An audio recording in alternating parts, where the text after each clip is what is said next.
ChatGPT commencera à communiquer avec les utilisateurs sur des sujets érotiques.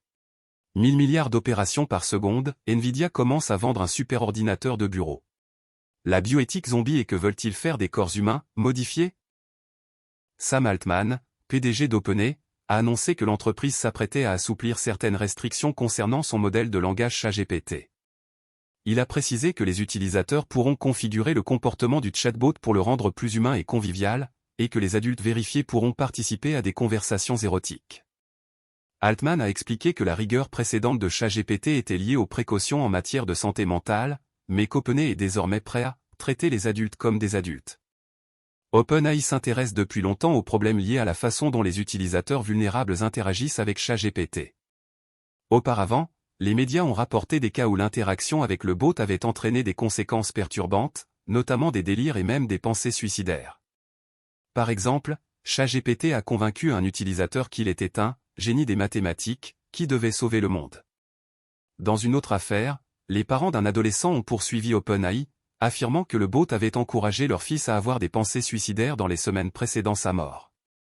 La mise en œuvre de nouvelles mesures de sécurité a permis d'atténuer les problèmes graves, et OpenAI est désormais prêt à étendre progressivement les fonctionnalités de ChatGPT. OpenAI a été critiqué après des rapports selon lesquels GPT-4o était trop soumis, encourageant ainsi les comportements négatifs des utilisateurs. En réponse, l'entreprise a mis en place des mesures de protection contre ce que l'on appelle l'apaisement de l'IA, c'est-à-dire la propension du modèle à approuver tout ce qu'un humain dit. Dans le même temps, OpenAI a ajouté des fonctionnalités de prédiction de l'âge et de contrôle parental, et a également créé un comité consultatif d'experts en santé mentale. Selon OpenAI, le nouveau modèle GPT-5, publié en août, présente un comportement plus stable et est capable d'identifier les scénarios de communication dangereux. Cependant, les sceptiques soulignent qu'OpenAI n'a pas apporté la preuve que tous les facteurs de risque ont été éliminés. Malgré le fait que GPT-4o ait été abandonné comme version par défaut, cette version est toujours disponible pour des milliers d'utilisateurs à travers le monde. Sam Altman affirme que seuls les adultes dont l'âge est vérifié auront accès aux fonctionnalités érotiques.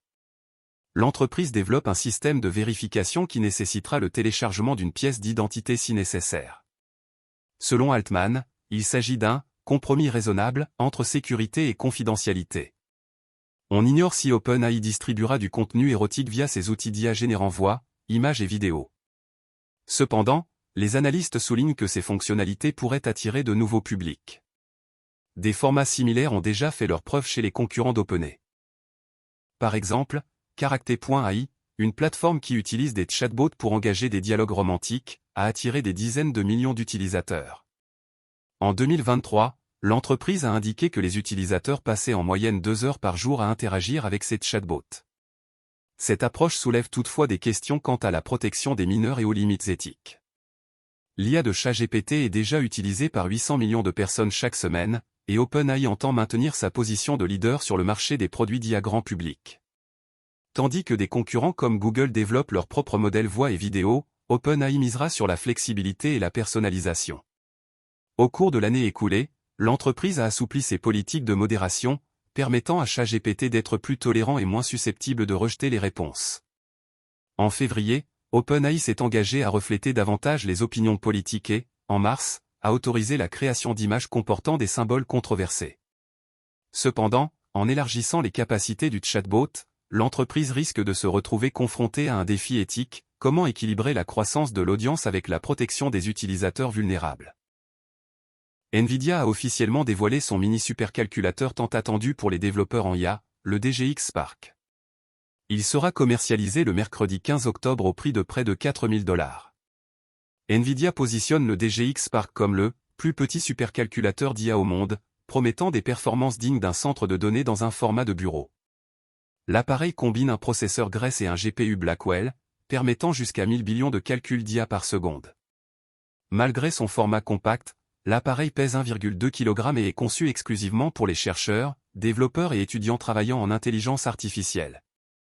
Au cœur de ce mini-ordinateur se trouve la nouvelle superpuce GB10 Grace Blackwell, qui associe un processeur Grace à 20 cœurs basé sur l'architecture ARM et un processeur graphique Blackwell avec cœur CUDA, similaire à la carte graphique RTX 5070. Le système est optimisé pour le développement local d'IA, les utilisateurs peuvent configurer et exécuter de grands modèles sans recourir aux services cloud. GB10 offre jusqu'à 1000 billions de calculs d'IA par seconde grâce à des cœurs tenseurs de 5e génération et à la prise en charge de FP4. La technologie de connexion NVLink C2C accélère le transfert de données entre le CPU et le GPU de 5 fois par rapport à la norme PCIe Gen 5. Le DGX Spark dispose de 128 Go de mémoire LPDDR5X, répartie entre le processeur et le processeur graphique, de 4 Teraoctets de stockage NVMe, de 4 ports USB-C, du Wi-Fi 7 et d'une connexion HDMI. Il fonctionne sous NVIDIA DGX OS, une version spéciale du système d'exploitation Ubuntu Linux avec des outils de développement d'IA préinstallés.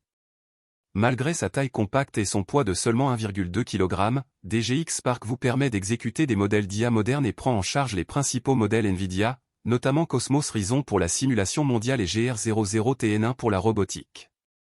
L'appareil est alimenté par une prise murale standard et constitue essentiellement un poste de travail local à part entière qui peut être facilement connecté au cloud DGX ou à une autre infrastructure lorsque cela est nécessaire pour faire évoluer les charges de travail informatique.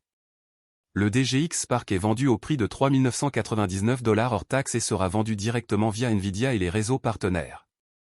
Outre Spark, NVIDIA prépare un ordinateur de bureau grand format appelé DGX Station, équipé d'une puce GB3 Sense Grace Blackwell Ultra encore plus puissante. Sa commercialisation est prévue plus tard cette année, aux côtés d'Asus, Box, Dell, HP et Supermicro. Spark et Station démontrent l'engagement de l'entreprise à rendre l'informatique IA plus accessible aux chercheurs individuels et aux petits laboratoires. Dans un article publié dans Zero Hedge le 14 octobre 2025, Aaron Kheriaty discute d'une proposition des biologistes et éthiciens de Stanford visant à utiliser des corps humains génétiquement modifiés, appelés bodioïdes, pour la recherche médicale. Ces corps, créés à partir de cellules souches et dépourvus de cerveau, sont considérés comme inconscients et sont donc proposés pour le don d'organes et l'expérimentation indolore. Les auteurs affirment qu'il s'agit d'une alternative plus éthique à l'expérimentation animale, mais reconnaissent que la technologie n'existe pas encore, bien que des embryons synthétiques soient déjà créés en laboratoire. Kheriaty critique cette idée, comparant les bodioïdes à des zombies, des êtres inconscients mais psychologiquement humains, et exploitables. Il souligne que les cadavres animés, patients en état de mort cérébrale, sont déjà utilisés pour la recherche, mais que les bodioïdes seraient spécialement conçus à cet effet, ce qui soulève des questions éthiques quant à la dignité humaine. L'auteur remet en question le critère de la mort cérébrale, en faisant valoir que le corps avec des machines reste vivant, et que les bodioïdes seraient également vivants, mais pas humains. L'article examine le concept de mort cérébrale, développé en 1968 par le comité de Harvard pour la promotion de la transplantation d'organes. Kheriaty soutient que la mort cérébrale n'est pas un véritable signe de décès, le corps continue de fonctionner, urine, cheveux poussent, et les femmes enceintes peuvent mener leur grossesse à terme. Cela crée un paradoxe, un donneur, mort, reste en vie pour la transplantation d'organes, tandis que les bodioïdes seraient similaires, mais créés artificiellement. L'auteur critique les arguments des bioéthiciens selon lesquels les bodioïdes seraient dépourvus de statut moral en raison de leur acuité cérébrale, les comparant à des mannequins dénués de toute valeur scientifique. Il soutient que les bodioïdes seraient des personnes profondément handicapées, créées pour être exploitées, ce qui pourrait diminuer le respect des personnes conscientes, par exemple, les patients dans le coma. Cela soulève la question de savoir si de telles pratiques vont nous transformer en nos propres zombies moraux. En conclusion, Kheriaty souligne que l'idée de bodioïdes reflète une société technologique qui crée des choses sans même savoir comment les décrire de manière responsable. L'article, initialement publié dans First Things et réédité par le Brownstone Institute, appelle à la prudence dans l'évaluation de telles innovations, tout en respectant les limites éthiques.